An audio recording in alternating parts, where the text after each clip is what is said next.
첫 번째 1번부터 24번까지 풀이입니다.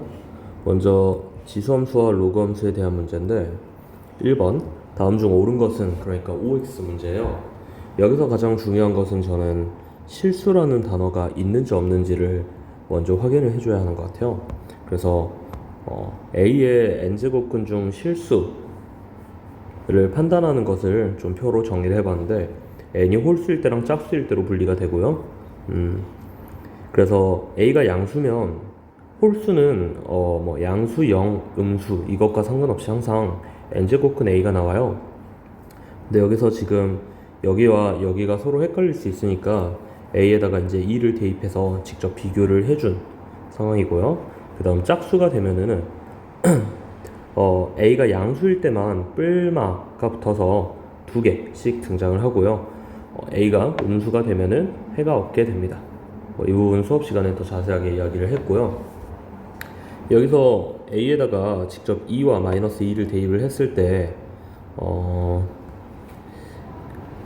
n제곱근 A와 n제곱근 A 숫자를 대입해 보니까 n제곱근 루트 2와 n제곱근 마이너스 2가 나와요. 근데 제가 항상 루트 안에는 양수가 되길 어떻게 보면 좀 원하니까 이 마이너스를 바깥으로 빼낼 수 있다라는 것을 지금 오른쪽에 설명해 놓은 거고요. n이 짝수일 때 제가 주장하는 것은 n제곱근 마이너스 2가 마이너스 n제곱근 2다 라는 거고요. x의 n제곱근인데 n이 홀수, 그러니까 홀함수를 그려놨습니다. 홀함수는 원점 대칭이기 때문에 제가 y는 2, 그 다음 y는 마이너스 2가 만나는 점이 각각 n제곱근 2와 n제곱근 루트 마이너스 2예요. 근데 그것의 x값들이 서로 원점에 대해서 대칭 또는 y축 대칭이므로 n제곱근 2에 해당하는 수치와 n제곱근 마이너스 2에 해당하는 수치의 합이 0이 돼요. 그래서 우리는 n제곱근 마이너스 2가 2양 되면은 마이너스가 앞으로 나갈 수가 있다 라는 것을 이야기하고 있는 겁니다. 오케이. 여기에서는 아무튼 1번 같은 유형은 실수라는 단어가 있는지만 확인을 해주면 될 것 같아요.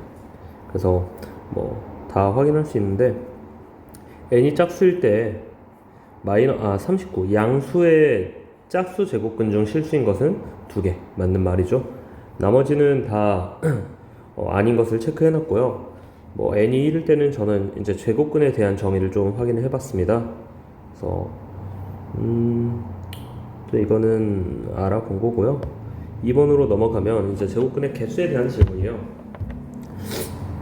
마이너스 4 음수의 홀수 제곱근은 실수인 것이니까 1개고요.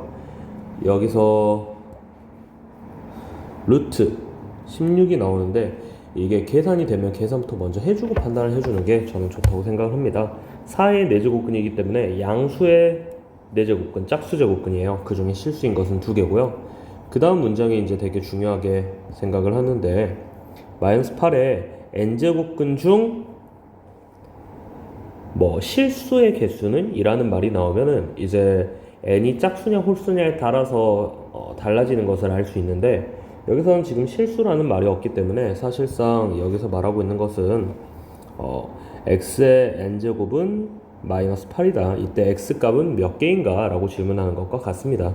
이게 n차 방정식이기 때문에 해는 n개가 등장을 하고요. 그래서 c의 값이 n이다. 왜? 실수라는 단어가 없기 때문이다. 라고요. 나머지는 확인할 수 있고요.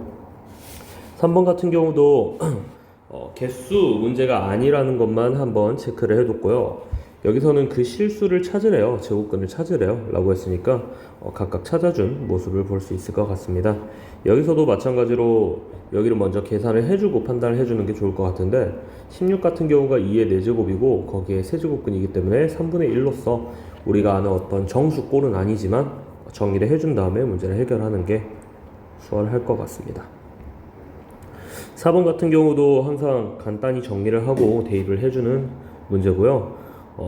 여기서는 크게 볼 점은 없을 것 같아요.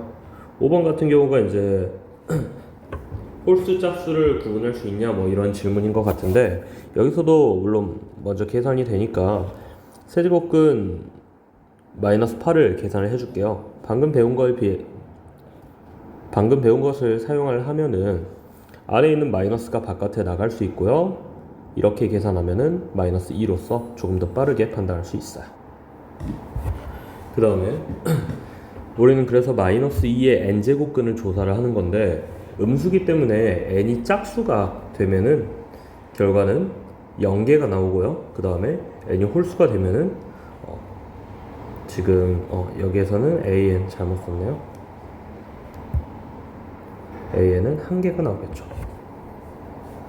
오케이, 1이 나오겠죠. 아마 제가 여기서 표현하고 싶은 게 결국 1이 4개가 들어가니까 홀수가 4개니까 4라고 쓴 것 같습니다. 아무튼 여기에서는 짝수냐 홀수냐로 갈라주는 거기 때문에 그렇게만 판단을 해주면 되는 문제라고 생각을 하고요. 그 다음 6번 같은 경우가 이제 fnx, 그러니까 n과 x가 같이 나오는 그런 문제에 대해서 여러분이 문제 이해를 잘 해야 할 것 같아요. 그럼 문제 이해를 하기 위해 가장 좋은 방법은 숫자를 대입을 해보는 거고요. 문제를 천천히 읽어보면 실수 x와 그 다음에 이 이상의 자연수 n에 대해서 x제곱 마이너스 9의 n제곱근, 그러니까 저는 일단 짝수냐 홀수냐를 가르는 문제라고 판단을 했고, 그래서 n에 중점을 뒀어요. n제곱근 중 실수인 것을 fnx라고 하는데, 여기서 지금 우리가 판단을 해야 하는 것은 x제곱 마이너스 9가 지금 양수인지 음수인지 0인지 모른다. 그걸 판단을 해야 하는 이유는 n제곱근이 짝수인지 아니면은 홀수인지에 따라서 제곱근의 개수가 바뀌기 때문이다. 그리고 거기에 대한 질문이고요. gx라는 게 사실 뭐 어떤 gx를 이용해서 문제를 해결하는 것보다 그냥 f3x와 f4x와 f5x, f6x의 합이 2이다. 이걸 그냥 설명하기 위한 수치 같아요. 네. 그래서 그 보라색 부분 n 자리에다가 숫자를 직접 대입을 해봤고요.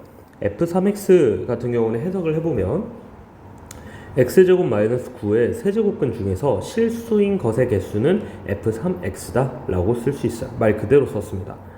그렇기 때문에 홀수 제곱근이기 때문에 우리는 1개, 반드시 1개.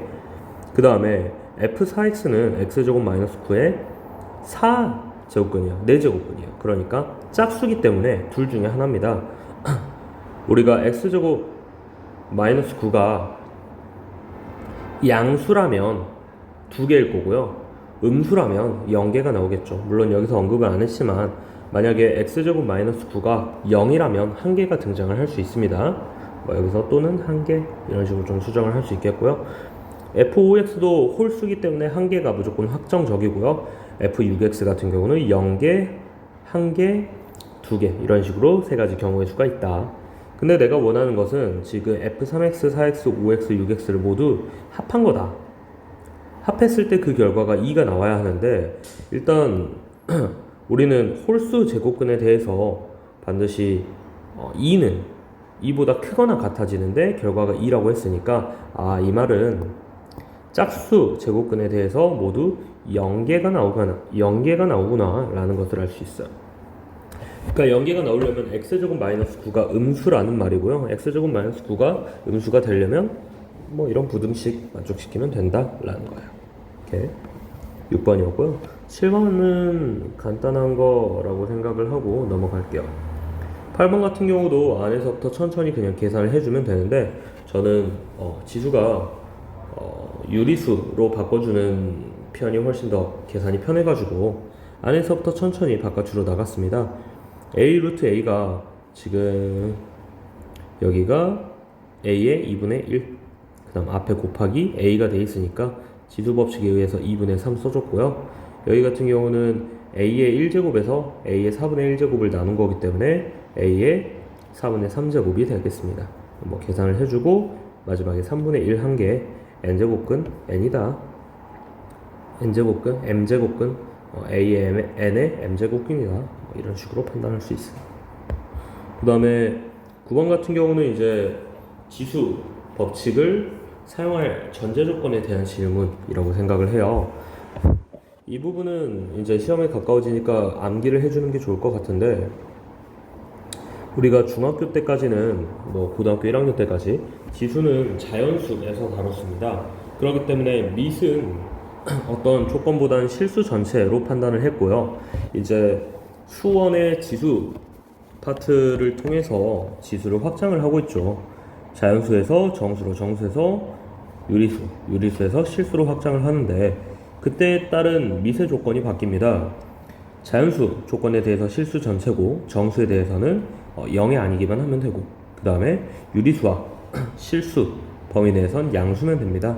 그러니까 여기서 지금 저는 5번이 틀렸다라는 것을 주장하고 싶은데 아마 마이너스 36이 등장한 이유가 4와 2분의 1을 바로 곱해줘서 지수 법칙을 사용을 해서 마이너스 2의 제곱을 표현하고 싶었을 거예요. 그리고 사실 이렇게 해도 숫자 4는 그대로 등장을 하는데 우리가 지금 유리수에 대한 지수 법칙을 사용을 하려면 유리수에 대한 밑조건이 양수기 때문에 이 마이너스 2를 2로 바꿔주고 계산을 해줘라 라는 걸로 알 수 있을 것 같습니다. 아무튼 이 표는 좀 이제는 외워두시면 좋을 것 같고요. 그 다음에 10번 같은 경우도 지금 모두 미시 2인 거듭 제곱으로 바꿔주는 계산이기 때문에 실수만 하지 않는다면 이 부분에서 틀릴 것은 없을 것 같습니다. 그 다음에 11번도 마찬가지 지금 밑이 모두 양수기 때문에 크게 신경 안 쓰고 지수 법칙을 사용을 해주면 문제를 풀 수 있을 것 같아요. 12번 같은 경우가 이제 2차 방정식과 지수가 나온 합성된 문제로서 근과 계수의 관계에 대한 질문이고요. 2차 방정식의 두 실근을 알파, 베타라고 했기 때문에 제가 알고 있는 것은 합과 곱은 당연히 알고 있습니다. 근데 일단 문제가 어떤 것을 요구하는지 확인하기 위해서 마지막 파트부터 봤는데 지수 법칙에 의해서 이제 계산을 해주니까 이 식이 나오게 됐어요. 그러니까 제가 필요한 것은 베타 마이너스 알파가 필요하고요. 그 다음에 알파 베타가 필요해요. 그래서 베타 마이너스 알파, 그러니까 두근의 차죠. 특히 두근의 차인데 베타가 더 크니까 양수가 나오는, 말 그대로 큰 거에서 작은 걸 빼는 차를 구하면 되겠습니다. 그래서 근과 계수의 관계를 통해서 차와 곱을 구해줘서 문제를 해결할 수 있다. 이 정도로 하고, 네, 12번까지 일단